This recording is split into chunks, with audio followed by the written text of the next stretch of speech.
एक ऐसी murder mystery जो आज भी पुलिस एक आदमी के आपराधिक जांच करने वाले छात्रों के लिए कौतूहल का विषय है। ये 1922 में मार्च का महीना था। जर्मनी के म्यूनिख से 70 किलोमीटर दूर बाविरियन इलाके में एक फार्म हाउस पर 63 वर्षीय किसान एंड्रियास ग्रूबर ने रात के वक्त अपने मकान के पीछे किसी के पैरों की आहट सुनी। उसने अपनी सोती हुई पत्नी काजिला 72 को जगाकर ये बात बताई। वो ध्यान से सुनने लगी लेकिन उसे कोई आवाज नहीं आई। इतने में दूसरे कमरे से जोसेफ डोक, जो उनकी विधवा बेटी विक्टोरिया का बेटा था, उसके रोने की आवाज आई तो काजिला ने अपने पति को चुपचाप सोने के लिए कहा, क्योंकि उनकी बातों से बच्चे उठ गए थे और वैसे भी विक्टोरिया की बेटी काजिलिया 7 को सुबह जल्दी स्कूल जाना था। काजिला की बात मानकर एंड्रियास चुपचाप सो गया। अगले दिन सुबह एंड्रियास ने अपने घर के बाहर एक अखबार पढ़ा देखा जो उनका नहीं था और किसी और भाषा में था। उसने आसपास पड़ोसियों से पूछा लेकिन वो अखबार उनमें से किसी का भी नहीं था। एंड्रियास हैरान था।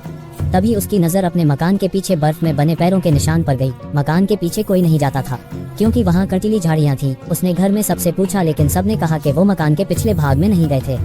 तभी उनकी नौकरानी बोली कि इस घर में जरूर किसी आत्मा का साया है। तभी रात को अजीब अजीब सी आवाजें आती हैं और वो डर के मारे काम छोड़कर चली गई। कुछ दिन बाद उनके घर की चाबियां खो गई। अब घर में नौकरानी तो थी नहीं तो किस पर शक करते, इसलिए उन्होंने पुलिस में कोई रिपोर्ट नहीं लिखवाई। शुक्रवार 31 मार्च को एंड्रियास परिवार ने एक नई नौकरानी मारिया बॉम्गार्टनर 44 को काम पर रखा। सोमवार को जब डाकिया डाक डालने आया तो उसने देखा कि शनिवार को डाली गई डाक दरवाजे के सामने वैसी की वैसी पड़ी है। उसने पड़ोसियों से पूछा तो उन्होंने बताया कि उन्होंने भी कई दिन से एंड्रियास के परिवार में से किसी को बाहर निकलते नहीं देखा और विक्टोरिया की बेटी काजिलिया को भी स्कूल जाते नहीं देखा और न ही जोसेफ को बाहर खेलते देखा। डाकिये और पड़ोसियों को कुछ शक हुआ और उन्होंने पुलिस को इत्तला कर दी। म्यूनिख पुलिस विभाग के इंस्पेक्टर जॉर्ज अपनी टीम के साथ मौके पर पहुंचे और उन्होंने घर के साथ बने बाड़े में एंड्रियास, उसकी पत्नी काजिला, उनकी बेटी विक्टोरिया और विक्टोरिया की बेटी काजिलिया को मरा पाया। पुलिस को लगा कि ये नौकरानी का काम है, लेकिन इंस्पेक्टर जॉर्ज अपनी टीम के साथ जैसे ही घर के अंदर घुसे तो लाश की बदबू आने लगी। उन्होंने देखा कि नई नौकरानी अपने कमरे में मरी पड़ी है। पुलिस को ये देखकर हैरानी हुई कि अपराधियों ने छोटे से मासूम बच्चे जोसेफ, जो अपनी मां की खाट बेड पर सोया हुआ था, को भी नहीं छोड़ा और उसे भी मौत के घाट उतार दिया। पुलिस ने लाशों को शिनाख्त के लिए भेज दिया। जांच में पता चला कि विक्टोरिया की बेटी काजिलिया हमले के काफी समय बाद तक जिंदा थी। उसके बाल पकड़कर उसे घसीटा गया था। इस वजह से उसके कई जगह से बाल उखड़ गए थे।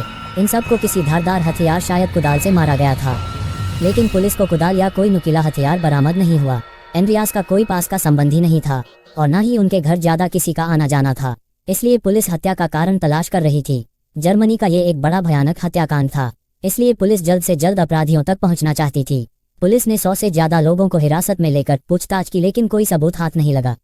हत्या का कारण सबसे पहले पुलिस को डकैती लगा। ऐसा लगता था कि अपराधी कई दिनों से फार्म हाउस के इर्द गिर्द चक्कर लगा रहा होगा और एंड्रियास और उसके परिवार की दिनचर्या देख रहा होगा और मौका मिलते ही उसने वारदात को अंजाम दे दिया। लेकिन घर की तलाशी में पुलिस को काफी पैसे मिले जिन्हें छेड़ा नहीं गया था। तब पुलिस को हत्या की वजह डकैती नहीं लगी। हत्या ऐसे की गई थी जैसे किसी की एंड्रियास और उसके परिवार से दुश्मनी हो। शक की सुई विक्टोरिया के मरे हुए पति पर भी उठ रही थी, क्योंकि विक्टोरिया का पति कार्ल गैब्रियल जो फौज में था और उसकी मौत की पुष्टि तो हुई थी, लेकिन उसकी लाश कभी बरामद नहीं हुई।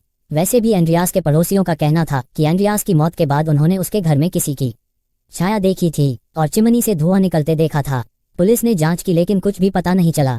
इस केस की खास बात यह है कि इसकी फाइल आज तक बंद नहीं हुई है और वक्त वक्त पर नए सिरे से इसकी जांच होती रहती है। आज भी कई आपराधिक जांच करने वाले छात्र इस केस की जांच करना पसंद करते हैं। हालांकि इतने वक्त बाद सबूत ढूंढना मुश्किल होता है, लेकिन फिर भी छात्रों के लिए ये केस कौतूहल का विषय है। एंड्रियास के फार्म हाउस को अब एक समाधि स्थल बना दिया गया है।